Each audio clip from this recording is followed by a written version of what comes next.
What's up everyone, Art here, and today I'm introducing and installing a brand new product. It's the OVERTAKE shift plate for VA and VB WRXs.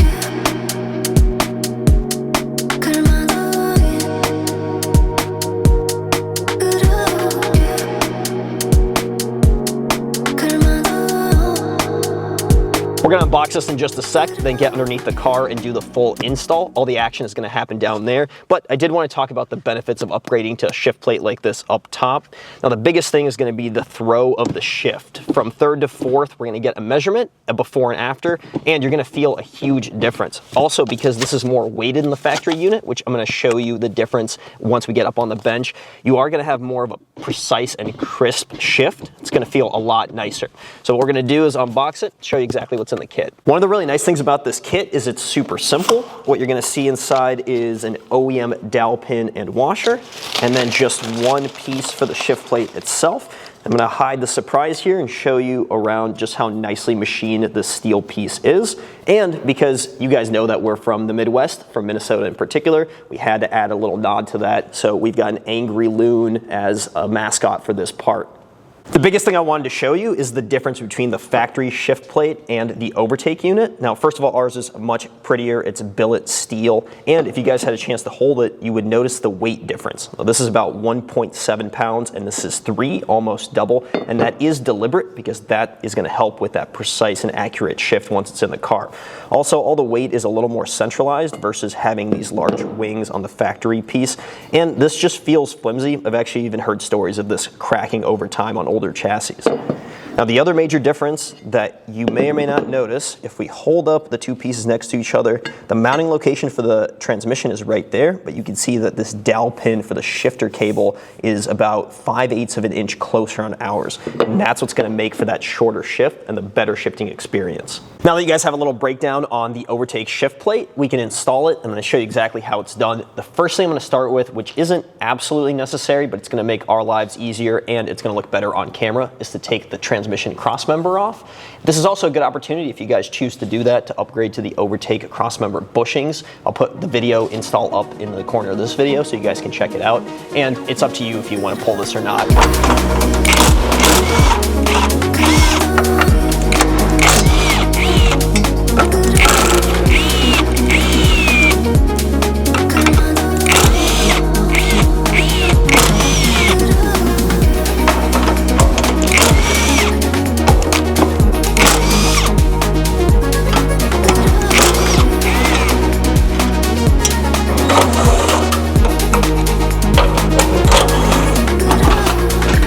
Now that we've got that out of the way, next thing is going to be to take a couple of 12mm bolts off. You can see there's 2 right here for this bracket, and then this little shielding has 3 total. We can pop those off pretty quickly.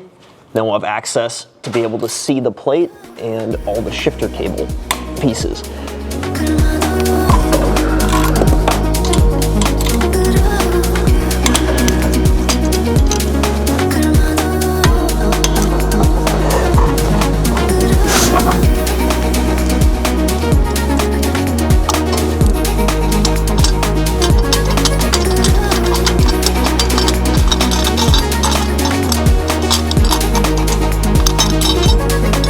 Now that we've got all the obvious bolts off, there is one more that we're gonna have to address before the heat shield comes off, and it's right on top. You guys are not gonna be able to see it on camera, but you can feel it if you put your hand up. I do have another factory heat shield. These are the 3 we've already taken off, and this is gonna be the 4th that's pretty hard to get to, but it is doable. What you're gonna need to do is go to the front side of the heat shield and then put in preferably a ratcheting 12mm, just like this. Then once that's on, you're gonna have a little bit of play to get that out, but in order to break that, because probably no one's taken it off since they tightened it from factory, what I've done is put a wrench like this and then just given it a little pop upwards, and you should be able to take it off from there.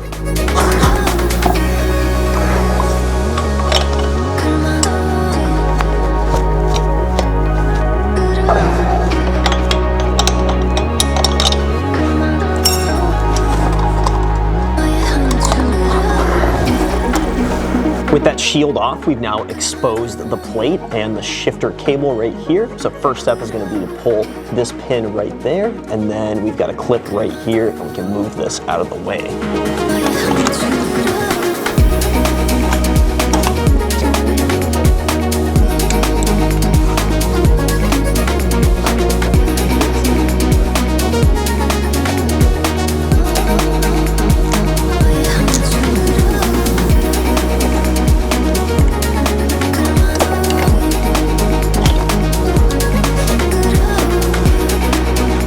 out of the way, we need to pull the shift plate, and in order to do that, we have to knock out the pins that are inside here.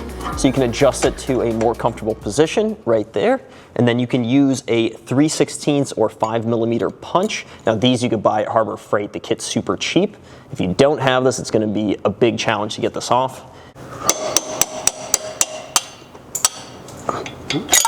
Once you get to this point, the shift plate may just slide right off. With our car, we have about 4,000 miles on this, so it looks like it's coming pretty easy. If it's stuck on, you can use a little pry bar like this just to help you along the way. Just be careful not to pry on it too hard because you could crack some of the transmission bell housing. You don't want to do that. This one for us pops right off. One little tip before you throw the Overtake shift plate into the car is take that dowel that we provided, you take it out of the packaging, you notice that it's a 2-piece unit, just pop out the center part, and then what you're going to want to do is preload this in here.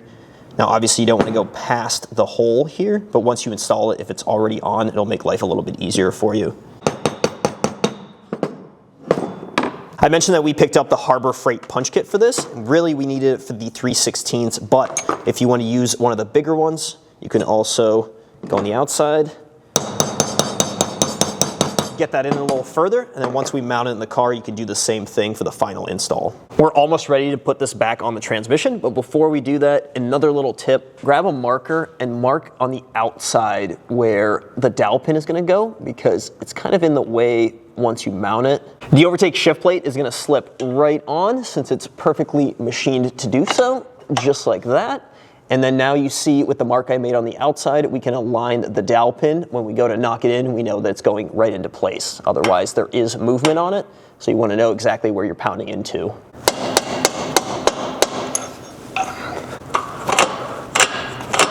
With the outer dowel pin in there, we can't forget about the inner. Now this one's a little bit tough to get in there by hand. What you can do is take a small socket just like this with an extension that'll allow you to line it up, and then you can just hammer that in to start. One of the biggest pieces of advice I have for you guys, and this is absolutely crucial, is do not be born left-handed because it makes this way harder on this side of the transmission. Have a right-handed buddy waiting for you, otherwise you're going to be doing some weird angles. Now, as of right here, we've got both pins in, the shift plate is all together. Now we can start the reassembly process. Now, before we throw the washer and the clips back on, one thing that you're gonna wanna do while you've got everything apart is upgrade to an Overtake brass shifter bushing kit, just like this. Now in this kit, you're gonna see the brass shifter bushing itself with a couple O-rings, and then this washer with the nice Overtake logo anodized in Overtake blue. That's gonna replace that washer piece. We're not gonna need that anymore. So make sure you grab this kit along with the plate and we'll install it all together. We did make a different official install video for this bushing, so I won't go into great detail on it, but I will link it to this video so you guys can see. Basically, you're gonna pop the factory one out and then put a little lube on ours and install it just like that. With that on, we can get the cable routed back through here, and before we attach it, let's throw the washer on the pin on the shift plate. Then we can adjust that and throw the brass shifter bushing on. And then of course, the best part of all this is the nice new Overtake washer that goes over the top. We just need to throw the pin onto that, and then over here, the bracket back onto the line.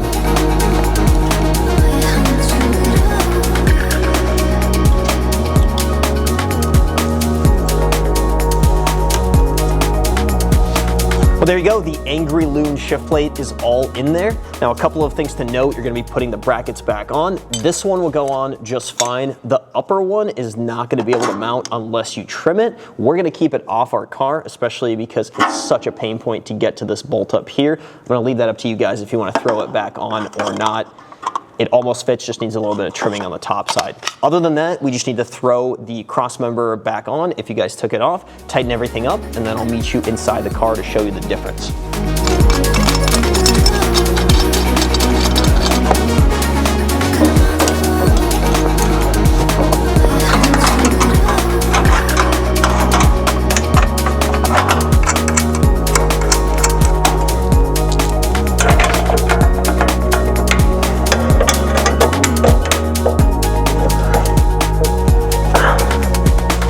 Truthfully, this is my first time experiencing the full production unit in a car. The engineers have been working on this for a while, so they've been messing around with it. But to me, this is the first time I'm feeling just how much of a shorter throw and a more precise and crisp shift this is. And to prove it, we'll put it back into third, do a little quick measurement from the center of the shift knob like I did before. Now, before it fell right at around 4.5 to 5, now we're closer to 3 inches on the center line. The shift plate is one of those mods that combos really well with other stuff. You guys saw me put in the brass shifter bushing. We're also going to be doing the overtake shift stop pretty soon on this car. And you can see we've got our mod knob on top as well, which is the perfect size and weight for a super nice shift. Now, if you guys want to pick up any of this stuff, just hop onto overtakeusa.com. I'm going to put links down in the description as well. Of course, if you like what we're doing here, follow along on @OvertakeUSA.